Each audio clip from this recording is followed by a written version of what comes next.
A determined student at the University of Madras, 1905, employs an unconventional method to stay awake while preparing for his exams, tying his hair to a nail in the wall to prevent himself from dozing off.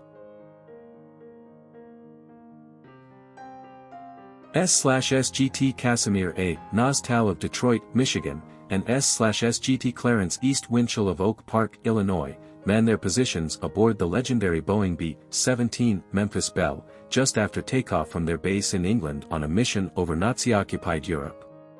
Captured on June 7, 1943, this moment reflects the intense focus and readiness of the bomber's crew. The Memphis Belle became one of the most famous aircraft of World War II, completing 25 combat missions and symbolizing the resilience of the 8th Air Force in the skies over Europe.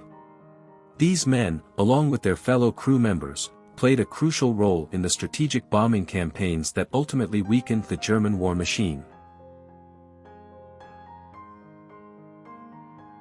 Museum curator Marjorie Courtney Latimer poses with the taxidermied remains of the coelacanth, the prehistoric fish she identified while examining a catch in East London, South Africa, on December 22, 1938. This discovery shocked the scientific community, as the coelacanth was thought to have gone extinct 66 million years ago, yet here it was, a living fossil, unchanged for millions of years. The find rewrote our understanding of evolution and deep-sea biodiversity, proving that some species can persist in hidden ocean depths, evading discovery for centuries.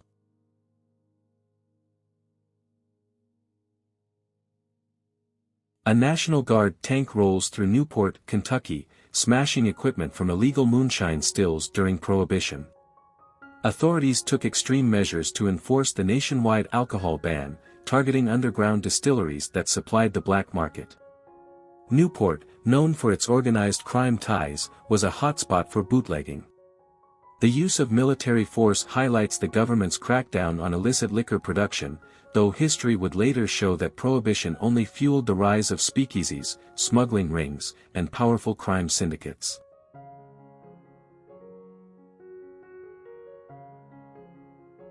A glimpse into mid-century New York City, a time when niche businesses catered to specific customer needs with unapologetic directness. The Fat Men's Shop stands as a relic of a bygone era, offering tailored clothing for larger gentlemen in a world before mass-market plus-size fashion. The signage, bold and straightforward, reflects the no-frills advertising style of the time. Today, such a store name might raise eyebrows, but in the 1950s, it was simply business as usual.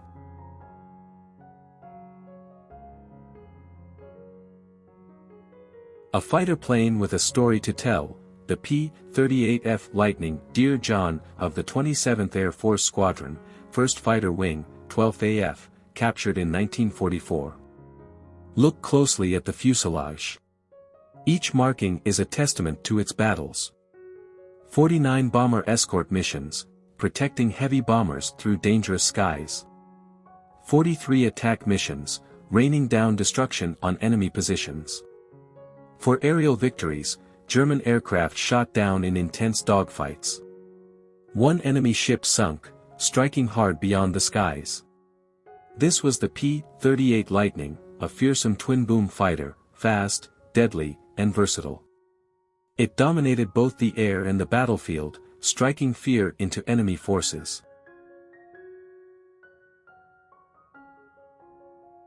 A haunting image, young boys, injured and bandaged, bear witness to the horrors of the Hebron massacre. Hebron, British Mandate Palestine. August 24, 1929.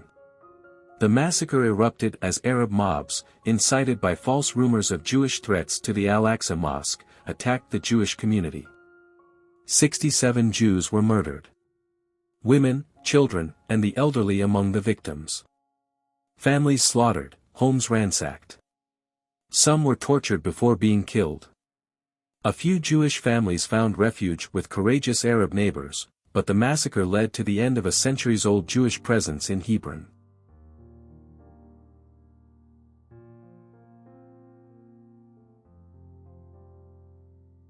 Ming Imperial Tombs, China, 1910. A lone figure perches atop a massive stone elephant, one of many sacred statues guarding the path to the resting places of the Ming emperors. These grand tombs, built over centuries, reflect the power, legacy, and spiritual beliefs of China's imperial past. The stone elephants, along with other guardian beasts, were meant to protect the emperors in the afterlife. The Ming tombs, located near Beijing, house 13 emperors from the dynasty, 1368 to 1644. Today, they stand as a UNESCO World Heritage Site, offering a glimpse into China's imperial grandeur. A moment frozen in time, where history, culture, and curiosity collide.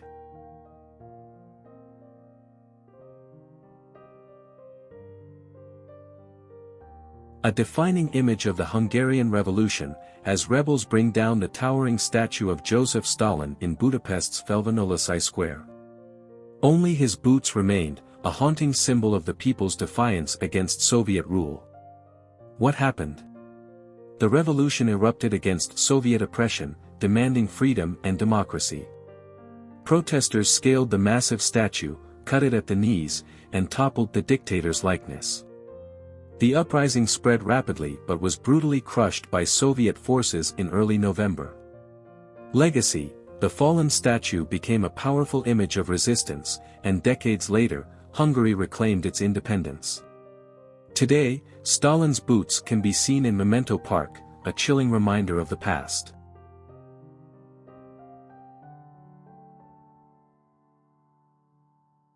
A shaven-headed woman, paraded through the streets as punishment for collaborating with German soldiers during World War II. This was part of the Épuration Sauvage, Wild Purge, where suspected collaborators, mostly women, were humiliated, beaten, and ostracized by their communities. Why did this happen? After D-Day and the liberation of France, public anger turned toward those accused of aiding the enemy. Women suspected of relationships with German soldiers were often shaven bald, marked with swastikas, and subjected to public shaming. While some had been informants or active collaborators, others were simply romantically involved, caught in the chaos of war. Legacy: this period of revenge justice was controversial, many were punished without trial, and some were wrongly accused. Today, historians reflect on this complex and painful chapter of France's history with a more nuanced perspective.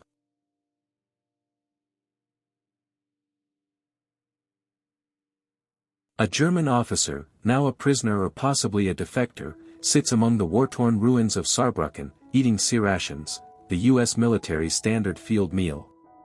Sea rations were issued to American soldiers, suggesting he may have been captured and is now surviving on Allied provisions. Saarbrücken, a key industrial city near the French border, had been heavily bombed and was captured by Allied forces in early 1945.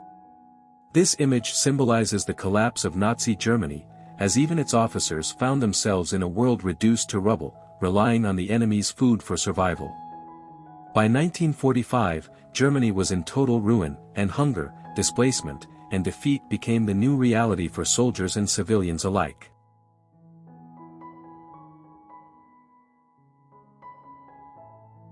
A young boy, full of pride and determination, poses with his homemade wooden bicycle, a testament to resourcefulness in an era before mass-produced toys. The bicycle is entirely crafted from wood, likely built by the child or a family member. The wheels lack rubber tires, suggesting this was an improvised creation, perhaps in a rural or lower-income setting. The boy's expression captures the joy of childhood ingenuity, where necessity often sparked creativity. A glimpse into the past. Before the rise of factory-made bicycles, many children built their own from scraps of wood and metal. This image reminds us of a time when imagination and craftsmanship could turn simple materials into a prized possession.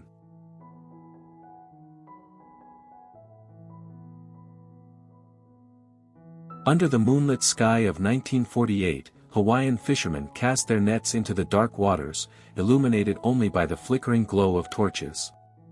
The gentle waves lap against their wooden canoes as they wait patiently, their silhouettes blending into the vast Pacific night. The tradition of night fishing, passed down through generations, turns the ocean into a dance of light and shadow, a timeless scene of skill, patience, and connection to nature.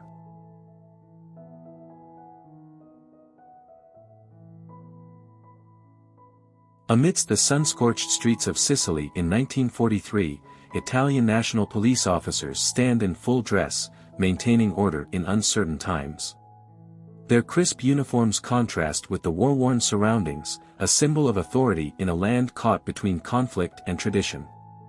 With stoic expressions, they watch as history unfolds around them, soldiers, civilians, and the echoes of an island at a crossroads in World War II.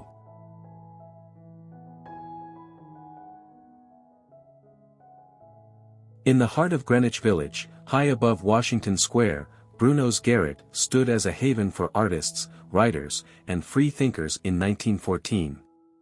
A dimly lit attic filled with books, sketches, and the aroma of strong coffee, it was a place where ideas flourished and rebellion brewed.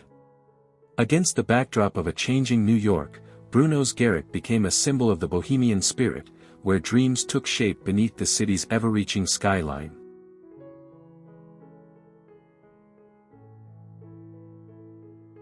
Flames consume pages of knowledge at Kaiser Friedrich Ufer, Hamburg, 1933.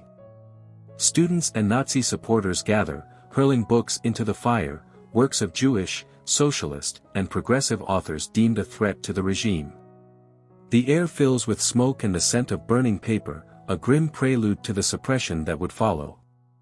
A chilling moment in history, where ideas were silenced by fire.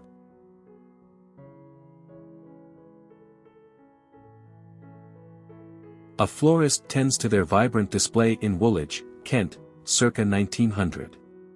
Delicate blooms spill from wooden crates, their fragrance mingling with the crisp London air.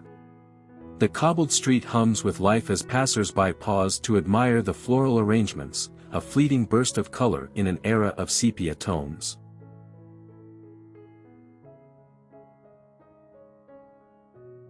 The elegance of New York City in 1928, where fashion met the rhythm of a bustling metropolis. Women in flowing dresses and cloche hats, men in tailored suits and polished shoes, all moving with effortless grace against a backdrop of towering skyscrapers and gleaming automobiles. The city pulsed with energy, its streets a grand stage for style and sophistication.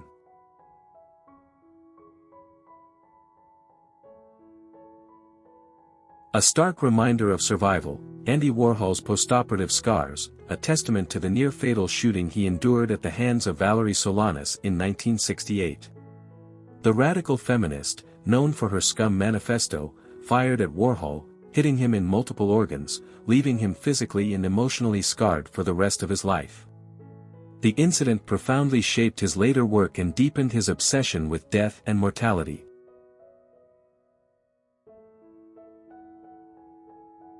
Amid the hustle and bustle of 1920s New York, young shoeshine boy works on a customer's shoes, his small wooden box holding polish and brushes, tools of his trade.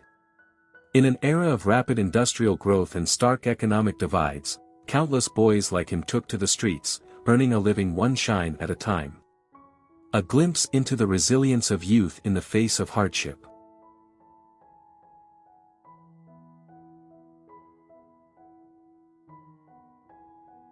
Amid the hustle and bustle of 1920s New York, young shoeshine boy works on a customer's shoes, his small wooden box holding polish and brushes, tools of his trade. In an era of rapid industrial growth and stark economic divides, countless boys like him took to the streets, earning a living one shine at a time. A glimpse into the resilience of youth in the face of hardship.